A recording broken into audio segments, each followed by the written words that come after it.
करती हूँ आप लोग अच्छे होंगे और खुश भी होंगे। बीडीएस अकेडमी 2.0 पे आप लोगों के सामने रोशनी मैम आ चुकी है फिर से बीएड फर्स्ट ईयर के रिलेटिव वीवीआई क्वेश्चन लेकर। तो आज मैं बताने वाली हूँ बीएड फर्स्ट ईयर से रिलेटेड जो भी क्वेश्चन है आप लोगों के सामने प्रस्तुत करूंगी। उससे पहले आप लोग अगर हमारे क्लास को ज्वाइन कर रहे हैं तो सब्सक्राइब भी कर लीजिएगा। अगर आप लोग 25 से 27 सेशन वाले हैं या 26 से 28 सेशन वाले हैं, वहाँ पे आप लोगों को दोनों क्लास कराई जा रही है, जिसमें आप लोगों को बस रोशनी मैम ही आप लोगों को क्लास कराएगी। तो आज आप लोगों को जो भी यूनिवर्सिटी से हो, बिहार के कोई भी आप कॉलेज से पढ़ते हो, आप लोगों को यही क्वेश्चन आने वाली है जो हम बता रहे हैं आप लोगों को। तो आप लोगों के लिए वीवीआई क्वेश्चन चुन चुन के मैं लाई हूँ कि आप लोगों को कोई भी एग्जाम में टेंशन लेने की आवश्यकता नहीं हो। इसीलिए मैं आप लोगों को बता दूं कि आप लोगों का एग्जाम का 2 महीने बाद होने वाली है, तो आप लोग अभी से ही अच्छी तैयारी शुरुआत कर दीजिए। चलिए आप लोगों को शुरुआत तो करनी होगी, लेकिन अच्छे से क्लास कराऊंगी मैं आप लोगों के सामने। रोशनी मैम आ चुकी है जिसमें आप लोगों का जो 15वां क्लास है आज आप लोगों को हो रहा है। तो क्वेश्चन क्या आएगा, तो क्वेश्चन आप लोगों के सामने क्या है, तो आप लोगों को लिंग, विद्यालय एवं समाज से आप लोगों का क्वेश्चन है। सब्जेक्ट क्या चला है, तो जेंडर, स्कूल एंड सोसाइटी चला है, जिसमें आप लोगों का कोर्स 6 आ गया। अभी आप लोगों को course 7, course APC 1, APC 2, APC 3 का बाकी हुए हैं। तो यूनिट 1 से हम लोग जानते हैं क्वेश्चन। आप लोगों को आज क्वेश्चन 1 नहीं, आप लोगों को 2-2 क्वेश्चन यहाँ पे पूछा जा रहा है। तो मैं आप लोगों के लिए एक ही क्लास में आप लोगों को 2 क्वेश्चन का सॉल्यूशन निकाल के दूंगी। चलिए आप लोगों को क्या है पहला क्वेश्चन, तो पहला क्वेश्चन में निम्नलिखित पर संक्षिप्त टिप्पणी लिखे। यहाँ पे 2 जो है संक्षिप्त दी गई है, यानी पहला है जीवन कौशल एवं लिंग भेद और दूसरा क्या है लिंग एवं संदर्भ में जेंडर। तो आप लोगों को पहले हम क्या बताएंगे, तो हम लोग जीवन कौशल एवं लिंग भेद के बारे में जानेंगे। तो कोई भी क्वेश्चन का आंसर देने से पहले हम लोग क्या करते हैं, तो उसका परिचय देखते हैं। तो आप लोगों को कॉपी बढ़िया तरीके से लिखना है, रामायण भारत नहीं लिखनी है। आप लोगों का जो भी हो आप लोगों को कैसे लिखना है, किस तरीके से कॉपी को भरना है, कैसा क्या डायग्राम बनाना है, ये सारी सुविधा आप लोगों को रोशनी मैम देगी। आप लोगों को बीडीएस अकेडमी बस फॉलो करना है। आप लोगों को हर एक समस्या का समाधान निकाल के रोशनी मैम देगी। तो चलिए हम लोग चलते हैं क्या, तो हम लोग चलते हैं परिचय पे। तो किसका परिचय आ जाएगा, तो परिचय आ जाएगा यहाँ पे जीवन कौशल एवं लिंग भेद के। तो आप लोग पहला टिप्पणी पे हम लोग चल रहे हैं, जिसकी समकालीन समाज में शिक्षा का उद्देश्य केवल साक्षरता प्रदान करना नहीं, बल्कि व्यक्ति को जीवन के वास्तविक चुनौतियों का सामना करने योग्य बनाना भी है। इसके लिए जीवन कौशल अत्यंत आवश्यकता है। वही दूसरी ओर समाज में आज भी लिंग एक गंभीर सामाजिक समस्याओं के रूप में विद्यमान। जीवन कौशल में व्यक्ति की आत्मनिर्भरता क्या है, तो यहाँ पे आप लोगों को बतलाई गई है कि जो है शिक्षा उद्देश्य सिर्फ केवल जो है साक्षरता प्रदान करने के लिए नहीं, बल्कि क्या व्यक्ति के जीवन की वास्तविक चुनौतियों की सामना करने के योग्य भी बनाता है। अगर आपकी लाइफ में कोई भी समस्याएं आ जाती है तो उसका समाधान आप कैसे निकालेंगे, इसके कारण आप लोगों को शिक्षा प्रदान की जाती है। तो इसमें आप लोगों को शिक्षा इसीलिए करनी पड़ती है कि आप लोग हर एक समस्याओं का समाधान करें और खुद से ही करें। तो चलिए हम लोग आगे बढ़ते हैं क्या, तो आज भी आप लोगों को बता दूं लिंग भेद एक गंभीर समस्या बन चुकी है। तो आप लोगों को बता दूं ये लिंग भेद कभी भी खत्म नहीं होने वाली है। अगर खत्म करेगी तो हमारे जो कानून बनेगा वो भी नहीं खत्म कर पाएगा। बस आदमी के जो मन में है, यानी हमारे जो समाज के मन में चल रही है उसे हमें खत्म करना है, बल्कि कोई कानून, कोई आवश्यकता, कोई भी गंभीर समस्या ऐसे नहीं हो पाएगी। ये हमारे सामाजिक का जो है समाज का व्यवहार चेंज करना होगा, तभी लिंग भेद खत्म हो जाएगा। चलिए अब हम लोग आगे चलते हैं। तो हम आगे क्या पढ़ेंगे, तो हम लोग पढ़ेंगे जीवन कौशल व्यक्ति को आत्मनिर्भर। तो आगे क्या है, तो आगे है संवेदनशील एवं समान मूलक स्वच्छ विकसित करने की सहायता करते हैं, जिसमें लिंग भेद को समाप्त किया जा सकता है। लेकिन किया जा सकता है, किया गया नहीं है। ये लिंग भेद जो है कभी भी खत्म नहीं होने वाला वाला है। आपके मन में हट जाएगा, लेकिन हमारे जो समाज के मन में है नहीं हटने वाली है। चलिए क्या है अगला पॉइंट, जो जीवन कौशल विश्व की स्वास्थ्य संगठन की अनुसार हम परिभाषा देंगे। क्या देंगे? तो कौशल, जीवन कौशल के विश्व के स्वास्थ्य के अनुसार क्या देंगे? तो परिभाषा देंगे। तो यहाँ पे परिभाषा क्या है? जीवन कौशल वह क्षमताएं हैं जो व्यक्ति के जीवन की चुनौतियों से प्रभावी ढंग से निपटने की सक्षम बनाता है। क्या होता है? तो ये जीवन कौशल की वह क्षमता है जो व्यक्तियों को जीवन की चुनौती, यानी जो भी चुनौती उनके सामने आती है उसे प्रभावी ढंग से निपटने की सक्षम बनाता है, यानी उन्हें तैयार रखता है हर एक समस्याओं को लड़ने के लिए। तो चलिए आगे हम लोग परिभाषा जान चुके हैं, आगे हम लोग क्या जानेंगे? तो हम लोग जानेंगे मुख्य जीवन कौशल, यानी मुख्य जीवन की कौशल है किस प्रकार है? तो आत्म जागरूकता है, निर्णय लेने में की क्षमता है, तीसरा पॉइंट समस्याओं का समाधान निकलेगा, और संप्रेषण कौशल है, सहानुभूति है, आलोचनात्मक चिंतन है और तनाव प्रबंधन है।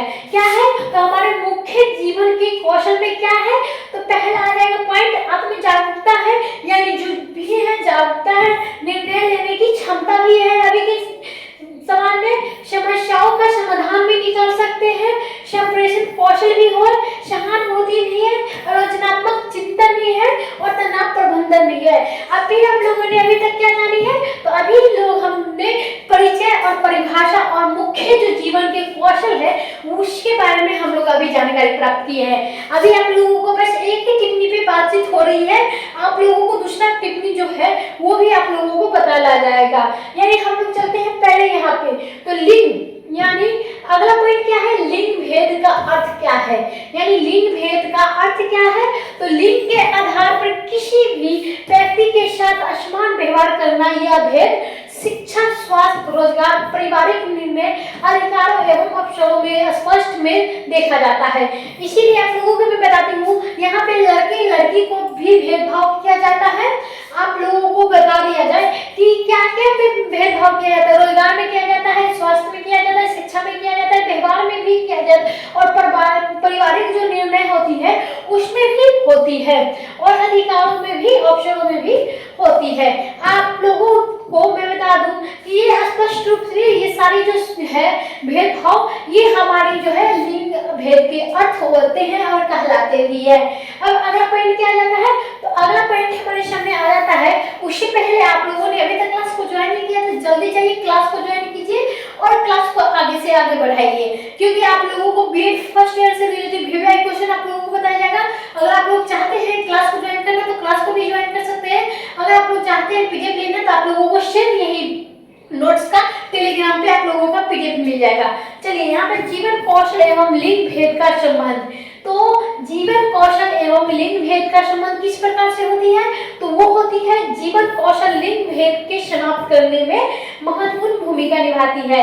तो क्या होती है? तो जीवन कौशल एवं लिंग भेद का जो संबंध होता है वो जीवन के कौशल लिंग को समाप्त करने की महत्वपूर्ण भूमिका निभाती है। तो आप लोगों ने देखा क्या? तो आप लोगों ने देखा लिंग के भेद, लिंग, जीवन कौशल एवं लिंग का भेद का संबंध क्या होता है वो भी आप लोगों को बढ़िया तरीके से समझा दिया गया है।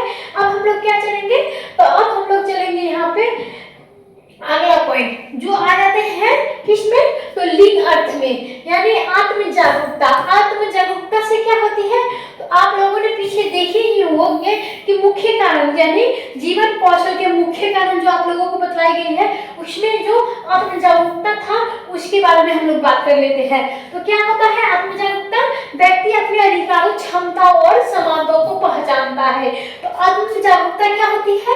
तो आत्म जागरूकता यह होता है कि व्यक्ति अपने अधिकार, क्षमताओं को जो है, समानताओं को पहचानता है, यानी जो वो अपनी आत्म जागरूकता क्या होता है? तो आत्म में जो भी है क्षमताएं और पहचाने वो पहचानता है। निर्णय लेने की क्षमता क्या होती है? तो बालिका अपने जीवन से जुड़ी हुई निर्णय खुद ही स्वयं लेती है। क्या करती है? तो लड़कियां जो है अपने पढ़ाई लिखाई या कोई भी जो हो समस्या उसका निर्णय लेने में वो खुद ही आगे रहती है, यानी जो है स्वयं ले पाती है। इसके कारण क्या होता है? निर्णय लेने की क्षमता। अगला पॉइंट क्या है? तो सहानुभूति। तो सहानुभूति क्या होता है?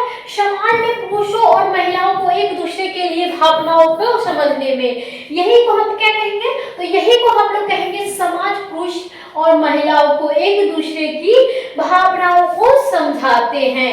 यानी जो है भावनाओं जो हो जाएगा सहानुभूति, यानी किसी की भावनाओं को हम समझते हैं तो उसे हम कोई भी समस्या में कोई भी इंसान रहता है तो उसे हम क्या करते हैं, अपना जो है बात करते हैं और उसे समझाने की कोशिश करते हैं, इसी को कहते हैं सहानुभूति।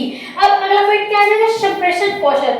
संप्रेषण कौशल में क्या आ जाता है, तो महिलाओं अपने विचारों को स्पष्ट रूप से व्यक्त कर पाती है। संप्रेषण, अगर महिलाएं किसी को नहीं कुछ करती हैं, पुरुष तो करते नहीं, लेकिन महिलाएं होती हैं जो वो अपनी बातों को दूसरे तक पहुंचाना चाहती है, उसमें क्या आ जाता है, तो अपने विचारों को स्पष्ट रूप से व्यक्त करती है, वो क्या कहता है, संप्रेषण कौशल। यानी आप लोगों को इस संप्रेषण कौशल भी समझ में आ गया। आलोचनात्मक चिंतन, आलोचनात्मक चिंतन क्या होता है, तो रूढ़िवादी परंपराओं और लिंग आधारित धारणाओं पर प्रश्न उठते हैं। यानी रूढ़िवादी परंपराओं में लिंग आधारित जो धारणाएं हैं उस पर प्रश्न उठते हैं, उसी को कहते हैं आलोचनात्मक चिंतन। क्या चलेंगे, तो जीवन कौशल एवं लिंग भेद के डायग्राम पे चलते हैं, किस प्रकार से है, तो यहाँ पे आप लोगों को हर एक क्वेश्चन का डायग्राम मिल जाएगा, ताकि आप लोगों का कॉपी भी बढ़िया लगेगा और क्वेश्चन भी भरपूर से लगेगा। आप लोगों को कोई भी कंफ्यूजन हो तो आप लोगों को डायग्राम याद है तो आप लोगों को क्वेश्चन का आंसर देने से कोई भी नहीं रोक सकता है और अच्छे मार्क्स उठाने से कोई भी नहीं रोक सकता। तो चलिए हम चलते हैं डायग्राम पे। तो डायग्राम जीवन कौशल के क्या हो जाएगा, तो आत्म जागरूकता हो जाएगा पहला, दूसरा क्या हो जाएगा, निर्णय क्षमता, और तीसरा क्या हो जाएगा, सहानुभूति, और चौथा क्या हो जाएगा, संप्रेषण। संप्रेषण हो जाएगा, यानी चार जो जीवन कौशल के होते हैं वो भाग हो जाते हैं, आत्म जागरूकता, निर्णय, सहानुभूति और संप्रेषण। अब क्या है, तो इसे हम इसमें बांट देते हैं, तो लिंग समानता में आ जाएगा। उसके बाद क्या है, तो लिंग समानता को हम लिंग भेद की कमी में डाल देते हैं। तो आप लोगों को डायग्राम कैसी लगी, आप लोगों कमेंट बॉक्स में जरूर ही बताइएगा। अगर आप लोगों को कोई भी समस्या हो इस क्लास को लेकर तो आप लोग हमारे कमेंट में वो भी जवाब देख सकते हैं। चलिए अब हम लोग क्या चलते हैं, तो अब हम लोग चलते हैं निष्कर्ष में। किसके निष्कर्ष में, तो जीवन कौशल के लिंग भेद में हम लोग चलते हैं निष्कर्ष में। तो निष्कर्ष क्या है, तो स्पष्ट है कि जीवन कौशल केवल व्यक्तिगत विकास का साधन नहीं बल्कि सामाजिक परिवर्तन का आधार है। यदि शिक्षा प्रणाली में जीवन कौशल की प्रभावी ढंग से शामिल कर दिया जाए तो लिंग जैसी समस्या कृतियों को समाप्त किया जा सकता है और समाज संवेदनशील के न्यायपूर्ण समाज का निर्माण हेतु जीवन कौशल को अत्यंत आवश्यकता है। क्या है, तो ये न्यायपूर्ण समाज के निर्माण हेतु क्या है, तो जीवन की जो है बहुत ही आवश्यकता है। आप लोगों ने समझ चुके हैं पहला क्वेश्चन, जिसमें आप लोगों को क्या है, तो जीवन कौशल के लिंग भेद से आप लोगों को बतलाई गई है। अब हम लोग चलते हैं क्या, तो हम लोग चलते हैं दूसरे पॉइंट पर। दूसरा पॉइंट क्या हो जाएगा, तो दूसरा क्वेश्चन हम लोगों का था लेख एवं संदर्भ जेंडर, यानी लेख एवं संदर्भ में जेंडर। तो क्या है, तो लेख और संदर्भ में क्या जेंडर हम लोग जानेंगे, तो परिचय हम लोग जानते हैं। तो कोई भी क्वेश्चन का आंसर देने से पहले हम लोग परिचय ही करते हैं। अभी तक आप लोगों ने क्लास को ज्वाइन नहीं किया तो जल्दी जाइए क्लास को ज्वाइन कीजिए। चलिए क्या है, तो भाषा, साहित्य और पाठ्य सामग्री समाज का दर्पण होती है। लेख और संदर्भ के माध्यम से समाज में व्यापक जेंडर भूमिका धारणा एवं असमानता परिलक्षित होती है। पाठ्य पुस्तक विद्यार्थियों की कहानी, मीडिया और साहित्य में जेंडर प्रस्तुतिकरण के विद्यार्थियों को सोच की गहराई से प्रभावित करता है। क्या करता है, तो सोच के प्रभाव से प्रभावित करता है।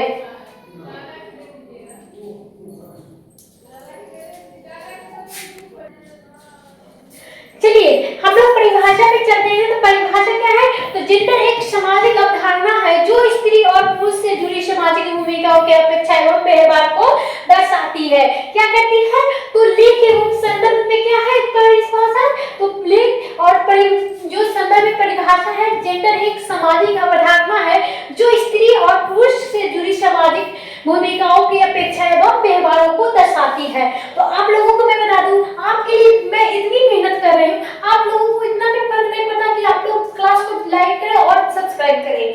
आप लोगों के लिए मैं अभी टाइम 9:30 हो रहा है, अभी मैं वीडियो रिकॉर्ड कर रही हूँ, लेकिन आप लोगों की क्लास 12:30 से चलता है, यानी कल आप लोगों का जो 12:30 से क्लास चलेगा। लेकिन मैं इतनी रात में आप लोगों के लिए वीडियो बना रही हूँ, बस आप लोग थोड़ी मेहनत कर दीजिए। मेरा चैनल नया है, थोड़ा आप लोगों की क्लास को आगे बढ़ा दीजिए और चैनल को थोड़ा सपोर्ट कीजिए। आप लोगों को मैं बता दूं, मैं खुद भी पढ़ती हूँ और आप लोगों की भी सामने पढ़ा रही हूँ, तो इतनी मेहनत तो कर रही हूँ आप लोगों को। मैं बता दूं कि मेरे 2 बच्चे हैं, मैं दोनों बच्चे को सुला के आई हूँ, तभी आप लोगों के लिए वीडियो रिकॉर्ड कर पा रही हूँ।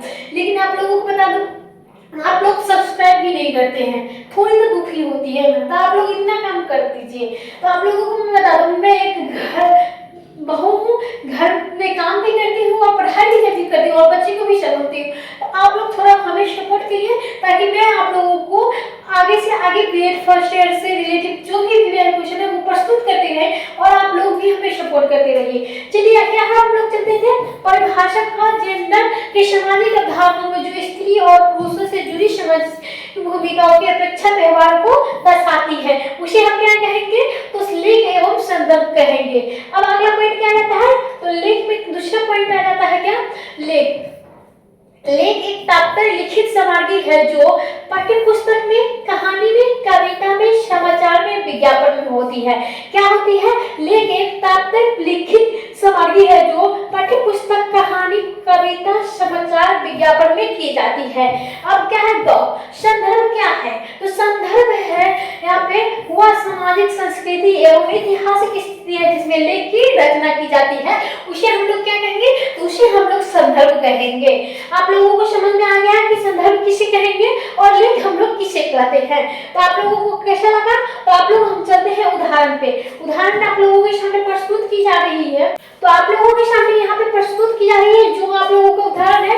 कहानी में नायिका का संघर्ष, कविता में स्त्री की चेतना और समाचारों में महिलाओं की उपलब्धि को कहते हैं। यानी क्या कहते हैं? तो उसमें हम लोग कहते हैं महिला को